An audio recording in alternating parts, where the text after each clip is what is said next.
So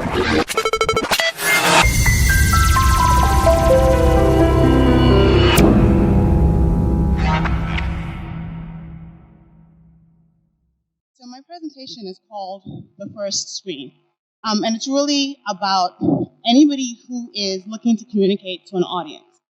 Whether you are selling them something, whether you want to teach them something, it's really about what's the best way to reach the people that you want to talk to. So when I came out before the first time, and I introduced myself, I told you that I own a small advertising agency. And when I tell people that I work in advertising, this is what they think, right? Like, oh, that must be really cool, that's so glam. Nah, it's really more like this, right? Long hours, hard work, and very often no air conditioning. But the truth is that no matter what my creative director tells you, advertising is not about going to Cannes and winning gold lions. It's nice. But our job, really, is to get people to part with their hard-earned money. Now, to be fair, that requires a certain amount of creativity, right? What Nigerians like to call packaging. There's a great company in New York that has figured out how to make people pay $15 for garbage. I feel like I'm in the wrong business. But it doesn't really matter how creative, how engaging, how ingenious your idea is if it doesn't get to the right people, right? So creativity and content is one thing, but as important is channel, which is what we call the way that you reach your specific audience. Because if you reach the wrong people, or you don't reach anyone at all, then you may as well just have burned that massive pile of money that helped you build that gold award-winning campaign. So what I'm going to talk to you about today is channel. And the channel that I feel is being underutilized and is actually the most efficient way to reach people in this market currently. So before I start, I'm going to take you through some numbers, and everybody has their own sources, but all the numbers shake out to be just about the same, and I'll go off over there and you can interrogate me about where I got my numbers in detail. Before I get into that, this is a pyramid, and this is really the way that we tend to think about the consumer market in Nigeria, right? At the top, there's a very small, super rich bunch of people. Those 8 people that live in Banana Island in their own houses. Yes, that's them. And then the next group of people are the affluent. So they're the people who have not yet graduated to Banana Island. So all you lucky phase 1 people, this is you. And then at the bottom is a large pool of the poor. This is the rural poor and the urban super poor. So these are the guys that they do buy stuff, but they buy the stuff that it will allow them to live, right? So they don't really have a lot of extra money to be spending on stuff. The largest group of people, and where most industries get the bulk of their customers, is what we call the mass. And there's been a lot of conversation the last 2 or 3 years about the growing middle class in Nigeria. What they really mean is middle income. So this is the mass. These are people that are spending between $2 and $6 a day, right? So they have enough money to take care of the basics, and they're beginning to have that little extra that makes them classic consumers. So they're making decisions based on taste and brand as opposed to like the basic functionality. And so if you're selling anything from telecoms to soap to banking products, this is really where the bulk of your customer base is. Now, when you say mass in Nigeria, this is the image that comes to mind, right? There's the market woman. She's like middle-aged, she's not very sophisticated, she doesn't know how to use a phone, she doesn't really know anything about what's happening anywhere in the world. And if you listen to a lot of the communications that are out there, especially on radio, you understand that people are marketing to this person. However, the reality is that this is actually what the mass market looks like. Younger, mobile, online, and even if they've never traveled, they have a sense of what's happening outside of Nigeria. And how do I know all this? I'm brilliant, but also the numbers prove me out. So, like I said, everyone's, total numbers are a little bit different, but they all kind of end up in the same general area, give or take 1 million. Our total population is about 174 million people. The median age, which is the age at the middle of the population, which means that half the population is older and half the population is younger, is just under 18. Now, the startling thing about this for me is that when I was doing a similar presentation 2 years ago, the median age was 19. In 2 years, our median age has dropped by almost 12 months. That's because, one, our life expectancy is so low, but also because we continue to have children in large amounts. So what's going to happen is for the next 5 or so years, this number will continue to go down. Actually, my favorite factoid, in 2011, there were more children born in Nigeria than in the whole of the European Union. Think about that for a second, really. That's why they don't want to give you all visas. Sorry. But the thing about that, though, and the reason that I want to talk about that median age is when they talk to us about internet penetration and phone penetration, they do those numbers against total population, right? Not against adults. So currently, there's about 55 million Nigerians online. These are unique internet users. So that's, if you figure that the total adult population is like 87, like 55 over 87 gives us a much higher internet penetration number than that 32% that everyone's talking about. But for me, the most interesting thing was, so of the 55 million people that are online in Nigeria, 78% of them are between 19 and 35 years old.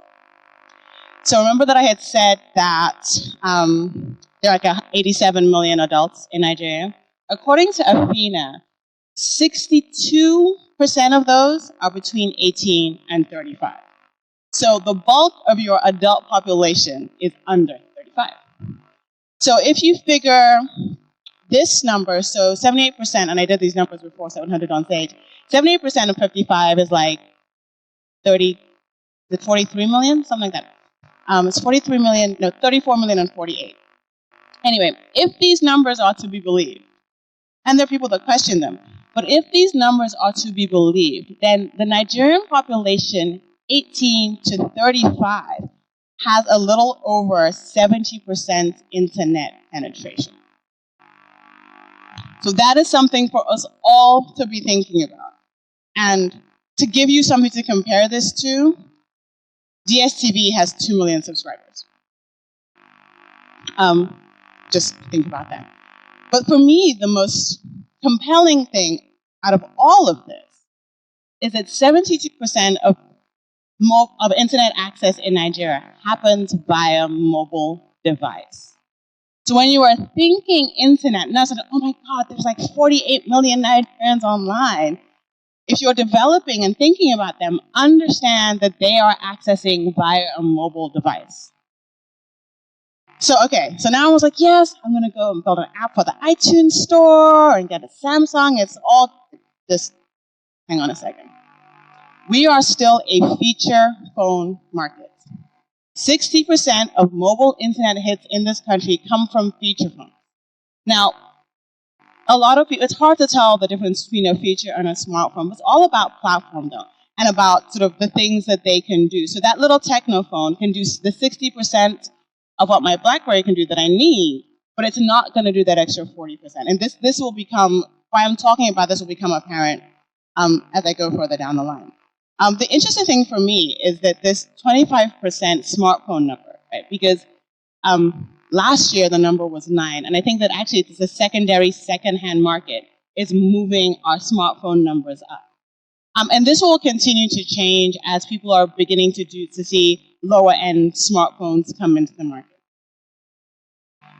So what am I up here about and telling you all these numbers, right? If you are a brand that is targeting a mass market consumer, not an affluent, not a premium consumer, a mass market consumer, mobile is your first screen.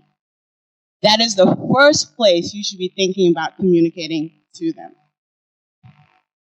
And there are some implications to this. I was saying just earlier, just in terms of generational shifts, I have a 15-year-old nephew who's like 6'2". But he does not understand the concept of waiting until you get home to find something out, to watch something, to talk to someone.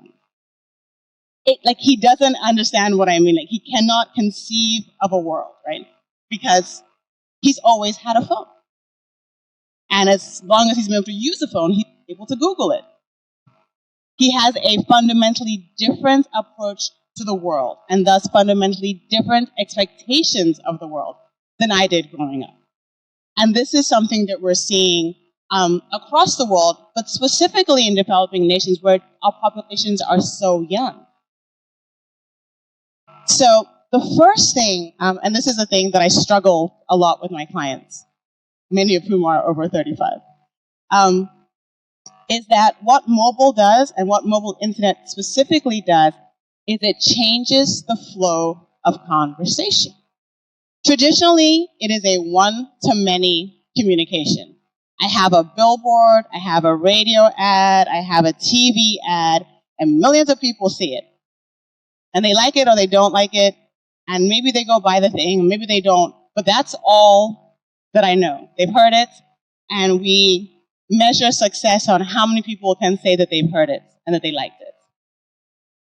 What mobile, and specifically mobile internet, do is change it to a one-to-one communication. Because now you are communicating to me via my personal device.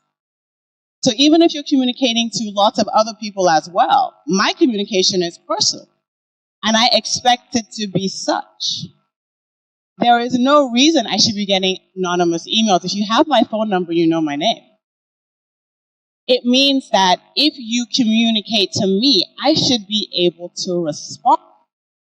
Right? And this suddenly gives agency to consumers, because all of a sudden they're not just this passive receptacle. They expect to be able to critique, and they expect you to respond.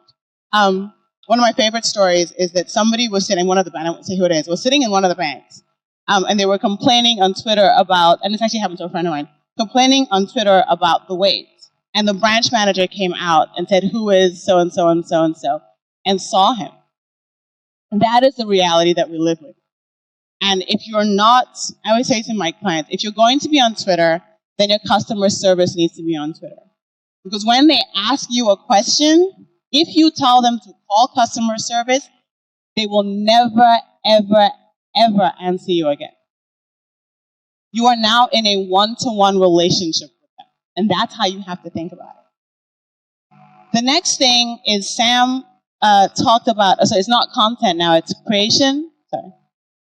Everyone says that content is king, and we know you have to have good stuff, right? Because if it's not fun, and it's not engaging, and it's not entertaining, they're not going to stop and look at it.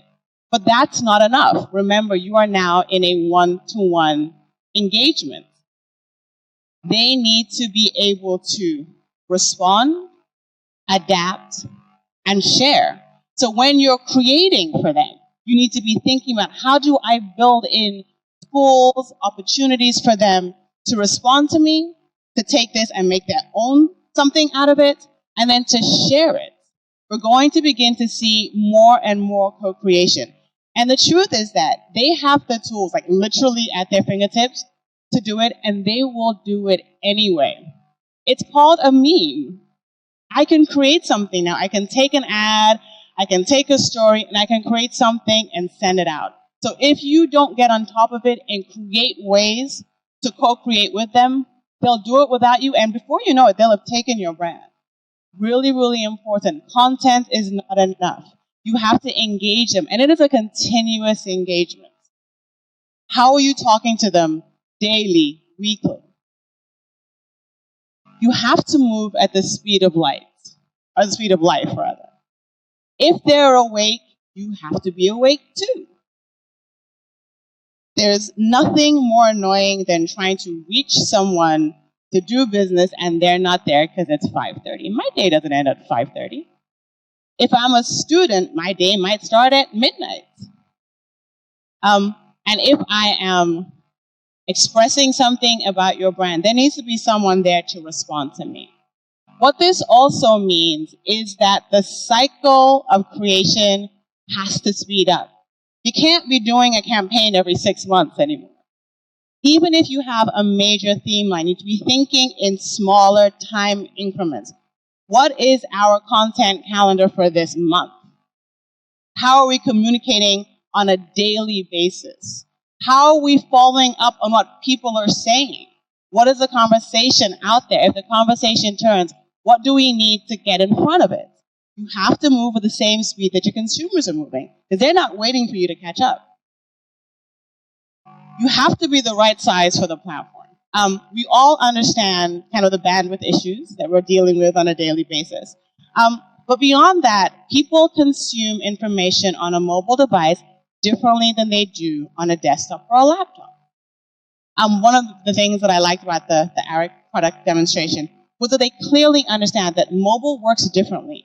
The information has to be in bite-sized chunks. You have to think about it. Most of the people are looking at this information on a screen that's this big. Remember, this is a feature phone market. So you have to be thinking, so that's like 5, 6, 7 minutes at a time. No one has the time to reading 600 words at a time. You have to be the right size for the platform. Twitter works differently than Facebook, works differently than your website. You can't just paste the same information across. You have to be the right size for the platform. And the last thing, and it's, I think for me the most important thing, is you have to find them where they are. Just because you're in the digital space doesn't mean that you're suddenly going to be communicating with them. Because the great thing about the digital space is that it allows you to tune out people that you don't want to hear. So you have to find their spaces, their communities, or you have to create spaces for them to come to you. What mobile, and specifically mobile internet, does is it gives our consumers greater choice. All of a sudden, you're competing in a world of 3 gazillion million channels. They don't have to come to yours. So you have to, one, go to them, you have to engage them, or you have to create a place where they can come and find you. For a long time, people were talking about, there's, too many medias, too many channels. Well, that problem is now exploded. And I talked in the beginning about the fact that creativity is important, content is important, conversations are important. The most important thing is relevance.